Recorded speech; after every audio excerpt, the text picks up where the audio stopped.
My bike is losing its oomph at 17 miles of range. This is its first charge and thus first cycle.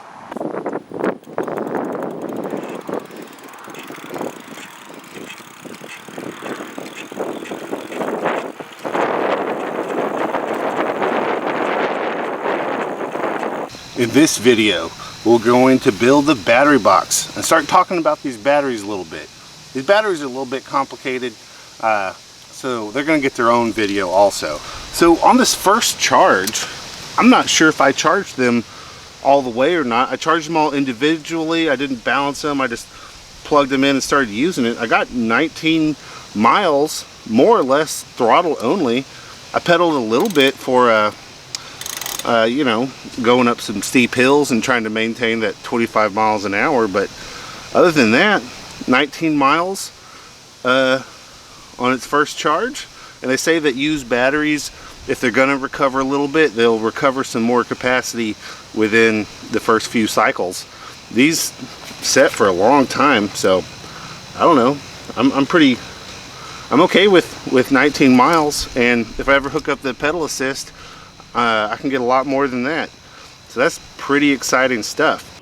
I'm gonna build an e-bike, and I went out and I rushed and I just bought some things. I bought a Voilamart 48 volt kit, and I also bought 4 lithium-ion batteries that superficially claim to be either 12 volt or 24 volt, depending on how you wire them up.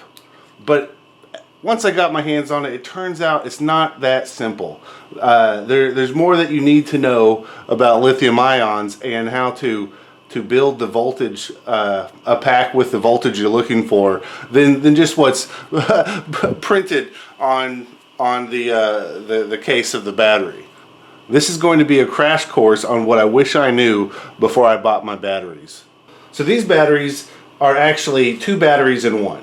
There are 2 separate 12 volt, again air quotes, 12 volt batteries in this battery pack, and you can wire them up in parallel or a series. You can get 24 volts out of this, or 12 volts out of this. And the way they do that is they have 2 what they're calling 4S3P packs. And what that means is you have 4 in series and then 3 in parallel. So the cells in these batteries are these Moly ICR 18650Js, and they're a pretty standard setup for an 18650, right? So when they're charged, they're 4.2. When they're discharged, they're 2.5 volts, and the nominal voltage is around 3.7. But what that means is that these batteries, these packs, they have 2 modules inside, which are called a 4S3P module. And all that means is that there are 4 18650 cells in a series 3 times over. So you have 4 18650 cells in a series, and those are paralleled to 2 other sets of 4 18650s in a series. And so when you're working with a series, the 4S means that there are you know, these go from positive to negative, positive to negative. So you're stacking up the voltage in your series. And then as you do your parallels of those series, then you're stacking up the amp hours. So you go from 2.3 to 4.7 to 7.05 amp hours. And then you have 2 of these per module. I mean, two of these modules per battery.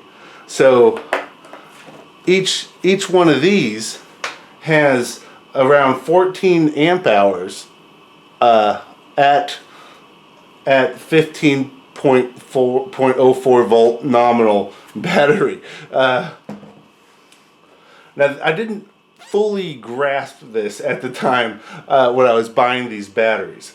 So the problem that I have, I bought a 48 volt e-bike kit. And what do you think 48 volts is at a nominal battery rating? So 48 divided by 3.7 is 12.9729, right? So a 48 volt battery made out of 18650 cells is actually a 13S setup. So when you have a bunch of 4S modules, so here's 4S modules inside these packs, right? So you go 4, 8, 12, 16. So despite these being sold as having two 12 volt batteries in them, I have a S16. So 16 times a nominal voltage of 3.7 is 59 volts. 59.2 volts nominal. And if these were fully charged at 4.2, that means I have a 67.2 volt battery when it's fully charged, and I bought a 48 volt kit.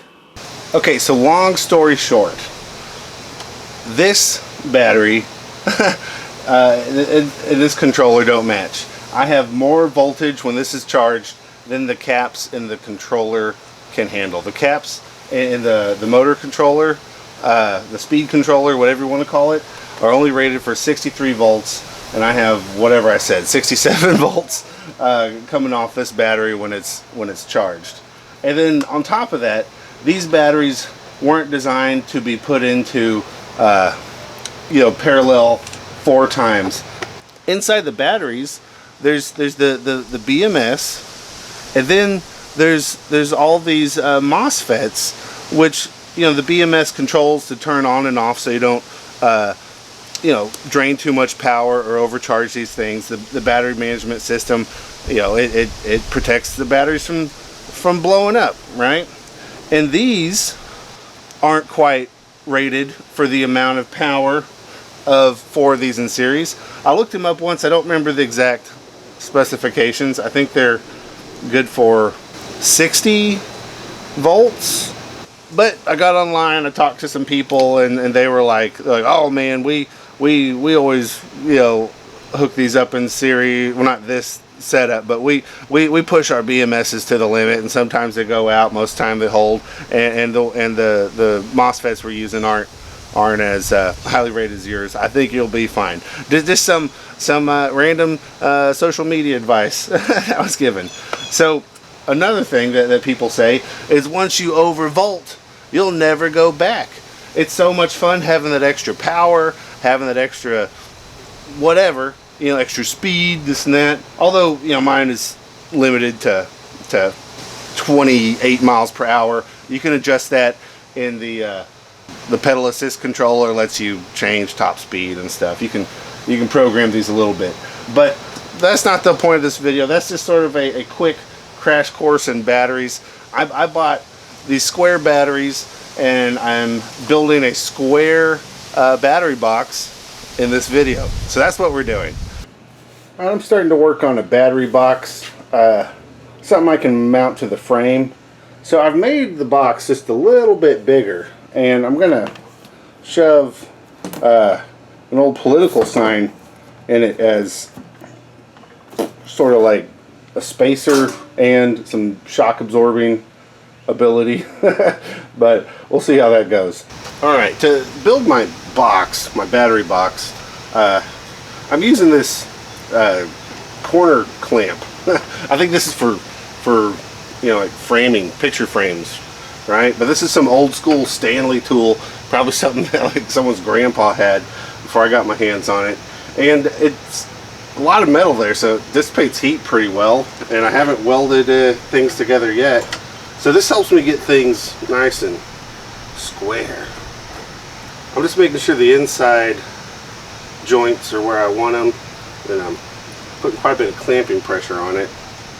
The other thing this does is sometimes after you heat it up welding, it'll cool and change shape, and this will, you know, suck some of the heat out and hold it in shape a little bit better. But, you know, a little box. Let's do it. I'm just going to try to tack it together a bit.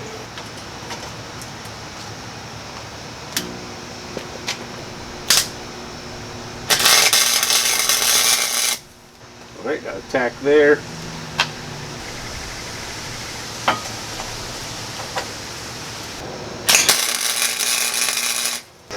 Alright, this is where it's really going to help, having a clamp. Do you see, where are we? Do you see how this leg is so far out? I'm just going to work real hard to try to pull that into position. Is there any other way I could mount that? Okay, so I'm going to use the clamp to do most of the work for me. I'm going to just have that one kind of loose.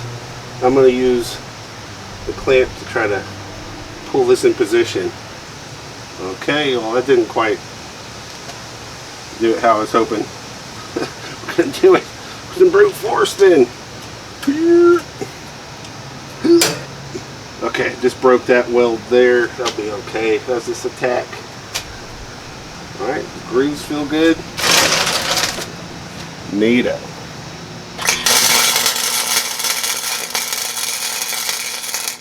Alright, a little bit heavier of a tack weld there. Now let's go back and fix this one that popped loose.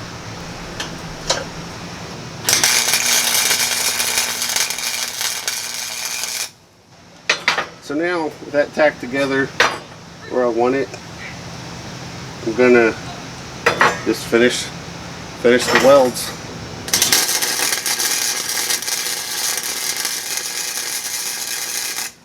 It'll burn through a little bit hot. It won't work on, I only have two settings on my welder. I got minimum and maximum. So I'm going to increase the wire feed a little bit.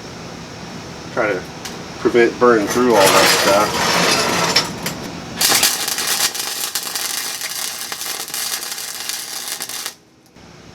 Alright, that's okay. Alright, pro tip time. When you're as bad at welding as I am, sometimes being okay on the grinder is a good idea. Let's look at this. I mean, that is gross. No one, I mean, like, it's dangerous to even post a picture of this on the internet, right? Because people are just so brutal. But you know, you grind it down a bit, and you might be able to make it look okay after you paint it. Because what this needs to do is this needs to be strong enough to hold, okay, those batteries are 3.1 pounds. I'm going to have 4 of them. 4, 8, 12, right? 12 pounds. This needs to be able to hold 12 pounds of batteries together while you're hitting potholes and blah, blah, blah. And I think I can do that with my rudimentary skills here.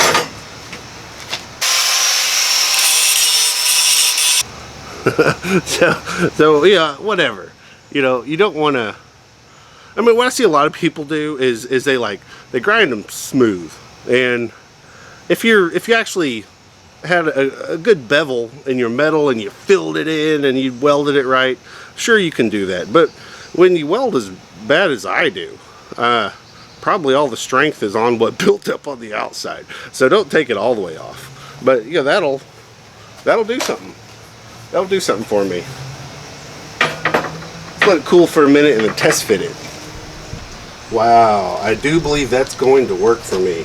So the idea is have enough space all the way around it where I can fill that gap in with that campaign sign that I was showing you. Because that's like plastic cardboard, so it's got an air gap in between, and I'm hoping that'll give me some, thermal protection from the heat and the cold. Because I live in Texas, and something sitting out in the sun gets extremely hot, and yeah, so I don't want to wreck these batteries. And then also, I'm going to have a piece sitting on the bottom and that'll bring that up to the top. And then I'm going to build a cover plate that sits on top and will push on the edges of all these batteries. And I want to be able to see these, you know, battery meters, the meters on here. So that's the gist of it. Now let's keep going. All right, so what I'm doing is I don't have much experience with metal. I've done a lot more carpentry than I have metal. So you know, I take my square and I make a 45, you know, whoop, and then I'm going to cut it with a cutoff wheel, right? I have it chalked up in the vise so it's real sturdy, and then I'm going to just sort of use my elbows like a chop saw and try to get that 45-degree angle that I want. I got safety goggles on so I can get real good look at it, and I found that the Sharpie actually holds up pretty good to the heat. I'm shocked by that.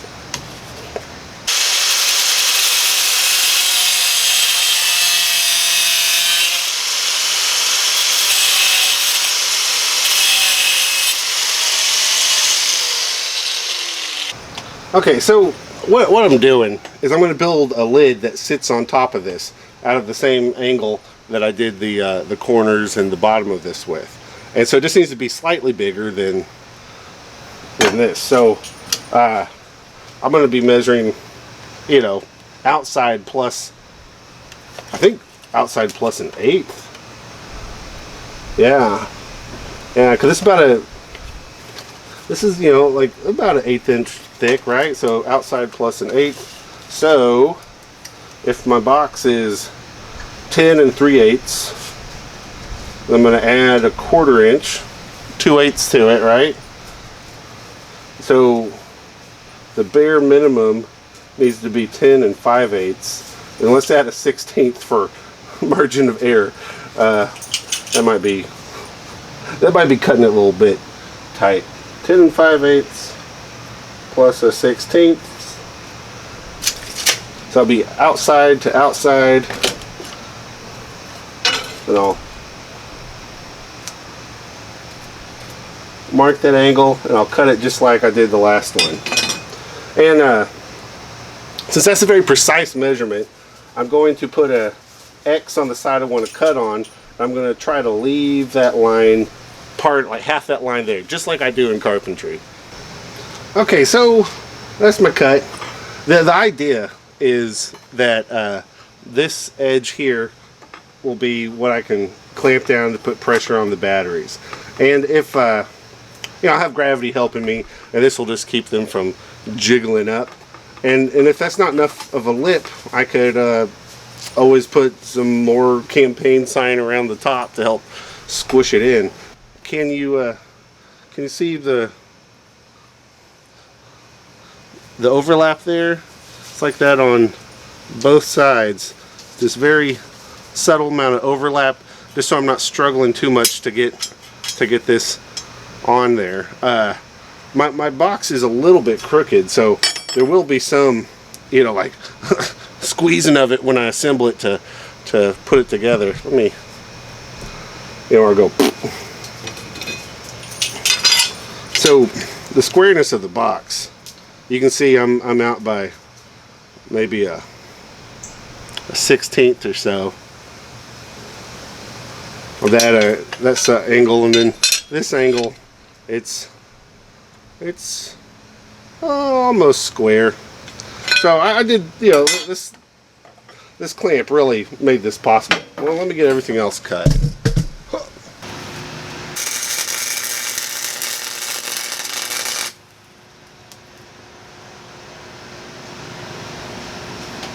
Alright, there's the first corner.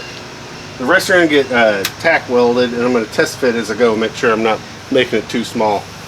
Okay, so as I test fit this, I think that's a little bit longer than I want, so I'm going to bring it back a bit.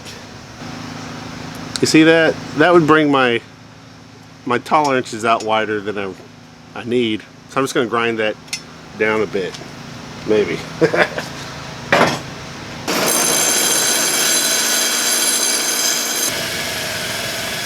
I've got it quite a bit closer, but that's still more than I need. Yeah, I'm going to take this a little bit more off. We're getting kind of close. You don't want to overdo it and have to start over.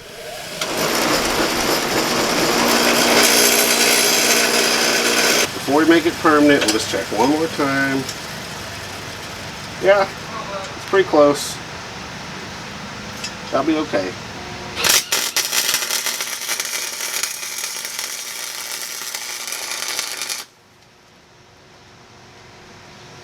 Ooh, a big old nasty weld. Perfect. You see the tolerances there? I guess I should have just made the effort to go a little tighter, but whatever. Maybe it's different on the other side. There's more. So I'm going to be clamping it down. I'm going to put some little tabs on it where I can screw this down where it acts as one piece. But this is okay. All right, thinking about how I'm going to attach this lid, I've decided to go with tabs. So I'm going to try to weld one tab to the lid, and then I'm going to weld, hot, let's grab that. And then I'm going to weld one tab underneath it. That's a theory at least. We'll see how that works. And then I'll shape this up with a grinder, and then I'll tap it, then I can screw them together. And that should give me some clamping power for squishing down whatever the top layer is going to be. Set this down here, and I'll just weld that to it. I don't know. Okay, so I got some tabs welded to the lid. The plan is put these on upside down, space out the lid a little bit so it's kind of even in there. Then take these longer tabs, set them in place. Okay, I might just try to clamp them on. Have them line up a bit. Oh God, not even close. Okay.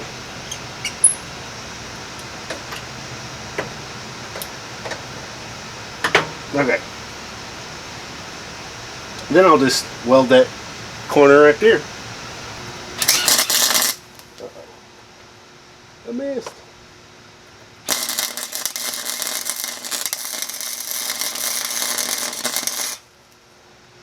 I can't see what I'm doing.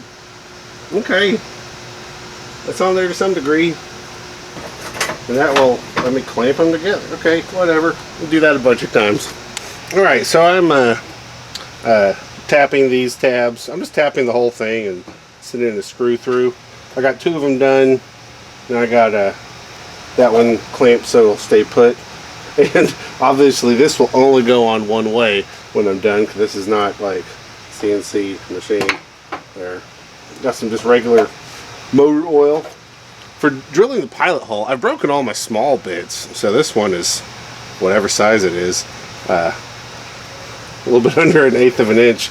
So it's kind of hard. So I'm using a corded drill. I've got the Magnum, the Milwaukee Magnum, my guys.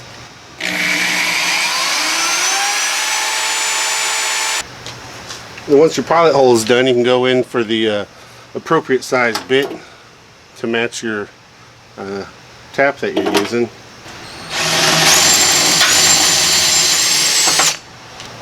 I'm just gonna scoot some of that stuff away.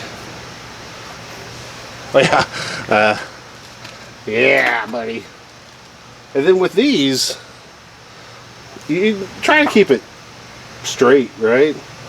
I'm gonna go ahead and just put some. I think this is just motor oil. I don't have any good cutting oil. Sorry, the light's bad, but just forward and back the whole way. I'm doing downward pressure, forward and backwards, and eventually it's gonna bite. This is a machine thread, so it's very fine. But you can see I'm not all that straight. It'll kind of straighten itself out as long as you're 99% there, right? So just a whole bunch of this until you're all the way through it. Then at a certain point you realize it's just free spinning and you've threaded it, right? So let's just go down a little bit and make sure we're good, and then we'll back it out. Whoop. Yep, almost out. There. So as I tap these, I start putting my screws in just to hold them in place, and yeah, and then I'll do the last one. Alright, so the last thing I'm going to do, I'm not going to do it because it's already nighttime, but the next step is I'm going to round these off with my grinder. I'm going to make them a little bit smaller so they'll be nice curved edges, and then I got my battery enclosure done, and I got to figure out how I'm going to mount this to my bike. So that's that. That's an absurd amount of work so far. Probably should have just bought an ammo box or something to shove them in. Oh well. Alright, so I've been working on figuring out how I'm going to mount this thing to my bike, and came up with an idea, I guess. So I put this piece of angle iron, on the top, and it's on little stilts, so I have some room for my wiring harness for my batteries, which is kind of complicated. And then that's just gonna, center itself on that pipe right there, and and then I'm gonna use hose clamps, and a couple hose clamps here. Then on this end, let's see if we can zoom in.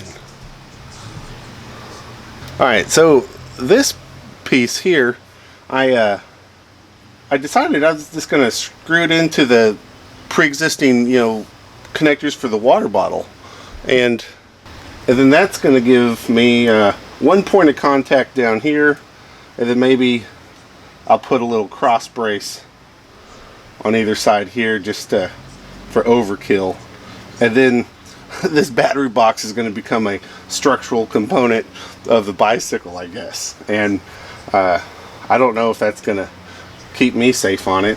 Have I mentioned that I'm over 300 pounds? And I plan to carry my kid who's 100 pounds.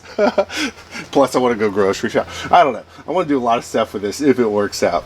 I actually haven't tested the batteries or anything yet, just because I don't want to discourage myself if something's messed up. I want to get this done and then move on to the next part and solve one issue at a time. But yeah, I think I'm going to get this centered, hit it there with a weld. It's not going to be the strongest thing, and then tack on a couple cross braces here. And there might be enough room down here I could mount my controller if I wanted also. I don't know. I think I'm going to leave it in the little bag that it came with and dangle it down here. But yeah, that's the idea. And this thing, not even just sort of wedged in there. It's pretty stout, not welded or anything. You just tap it like that. Yeah, this is working out a little bit better than I anticipated. This might be a project that exceeds the level of skill that I thought I had in metalworking. Okay, well, I've tacked it together, and it's doing okay. It's shrunk a little. You see that motion in it right there? There's a couple things I can do. I can wallow out the screw holes a little bit so it can slide up, or just clamp it down, and it's off by, I don't know, it's 64th or something. This is right there. But yeah, I think it's fine the way it is. I'm gonna go ahead and take it off, and oh, lost my screwdriver.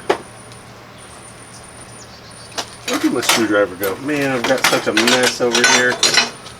Okay, so I'm gonna take it off, and then I'm going to finish welding it Then I guess I'm gonna need to buff it and clean it and paint it, huh? Okay, this screw is gonna be a little bit hard to get to once the batteries are there. Wow. Look at that. What a mess. I don't know. To get it to fit over the screw holes, I had to drill them out a bit so it would sit on top of the nubs on the bike. Wow. What's those? Yeah, we'll just have to see how it goes. If I push those back where they used to be, can I start the screws? Oh yeah, so I can start them. And then, okay, yeah, I know it didn't shrink. It's perfect. God, I am so goofy. I probably shouldn't have spent so much time on this. I guess all that's left to do is let these dry for a day or two. And then I'll assemble my battery pack and stick it in the bike. That'll be exciting. I assembled it once already, sorry, so I know everything fits. And, you know, I'll just use a straight edge and a razor blade to cut my shapes out of the campaign sign. One thing that I found was it was very hard to disassemble this. So I poked a hole so I can, you know, push one of the middle batteries out without having to, you know, destroy this to, you know, just thinking maintenance and stuff. So the way I have this is we got the bottom piece. Ooh, yeah. Then we have a side piece. I chose moving forward. Yeah, that was my local councilman's slogan for the last campaign. Something like that.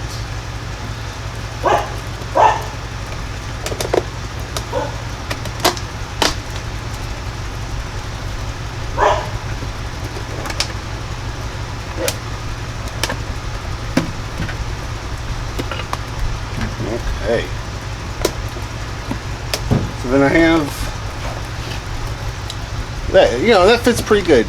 What I like about this material is the fact that it's, you know, it's like a plastic cardboard. So I'm hoping that it'll, you know, offer some UV protection and maybe keep the battery cooler than sitting in the hot Texas sun. I'm going to devise some sort of cover for it eventually, but that's a different project. What I want to do is, it rides in the bike like this. It goes, you know, upslope. So when you're sitting in the seat and you look down, you're going to see it from this orientation here. So what I'm thinking is I'm going to just assemble my battery where you can see everything, right? So there's one,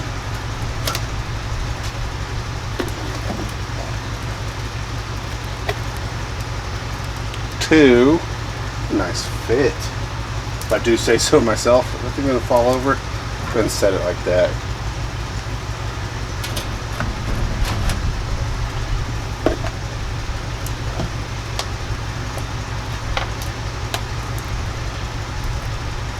There's that one. And this final one, let's see how tight it is. I'll get it in there. Ooh, yeah. So this one is actually taking a little bit of pressure to squeeze down in there. So, holy crap. I mean, I hate to say it, but I'm impressed with myself. I did okay. I mean, that thing it's really in there. Okay, what do we need now? We need this top cover. Let's see what orientation we need.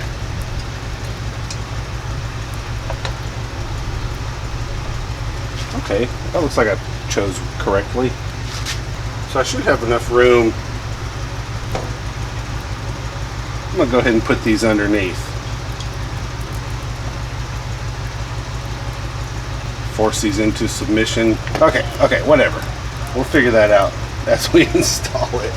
So what I haven't done yet is really get these screws on nice and tight. Clamp this thing down.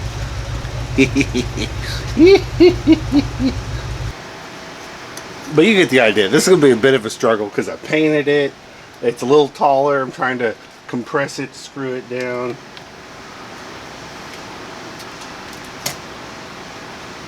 Let's go see if that'll work.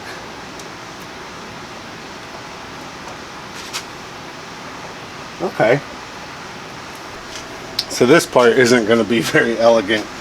The idea is, so I got all my, this is what will give me the everything in a series. So we got 2 going down, 2 going up. So we'll do the, maybe I should poke that through. Let's poke that through first. So then we'll have that guy there going to that guy there, and then that one's backwards, that guy there going to that guy there. Ooh, gross. And then we got 60-volt nominal coming out here. Cool, I guess. Might be okay.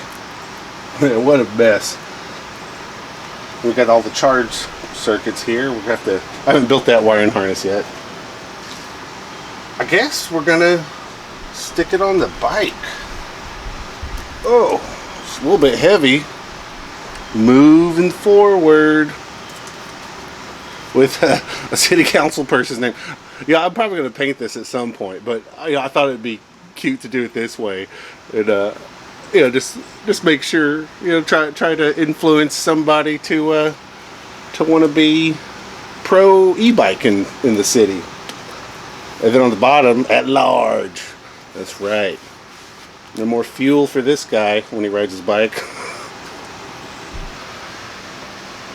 All right, I guess this is the moment of truth.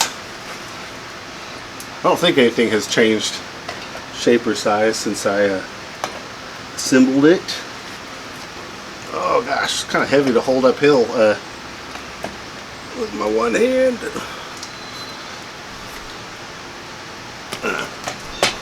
Okay, I'm gonna pinch it from the top. Put one of these in. I think that's on.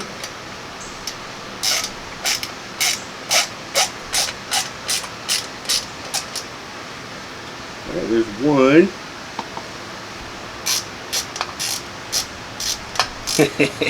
Okay, let's see. So it has a little bit of a wiggle to it. I'm thinking of hose clamps around the top side. Get a piece of electrical tape around here. Just to preserve some of the paint, I guess. Probably not. I have so much metal on metal here already. I don't know. So this is the back of the battery. This will help hold it up, keep it tight. And there's not a whole lot of wiring harness over here to get in the way, hopefully. Oh, this might be too big. We'll have to see. Let's go right in the center of my tape. Oh, that feels so solid. That is so solid. Okay, that's great. I love it. I'm going to just cut this bit off. I don't know how much I should leave of this, but we're just going to do it. I got some schnips.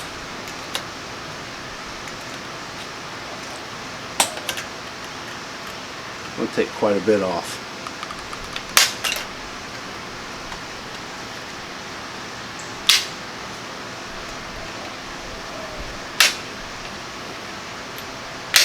Alright, snip the corners. It's not so sharp. Hopefully I don't cut myself on this. It feels pretty good. Wow. That is really in there. Okay, I am so sorry about how long this video got, but I feel like it was useful, hopefully. If you think so, can I have a thumbs up? But next time on DIY bike build, we're going to do a deep dive in the batteries, and then we're going to look at the controller, open it up, and I'll show you kind of how I rationalize my overvolting, and you know, I don't know how long it's going to last. Possibly talk about some mods we can do to the controller to help it last longer, and maybe even advice on how to buy different batteries so you can have an easier project than this one, because these Army batteries are kind of hard to work with, but you're gonna see in gruesome detail exactly what I mean in the next DIY e-bike video. So anyways, have a great day, live long and prosper, and check out my other video. Peace.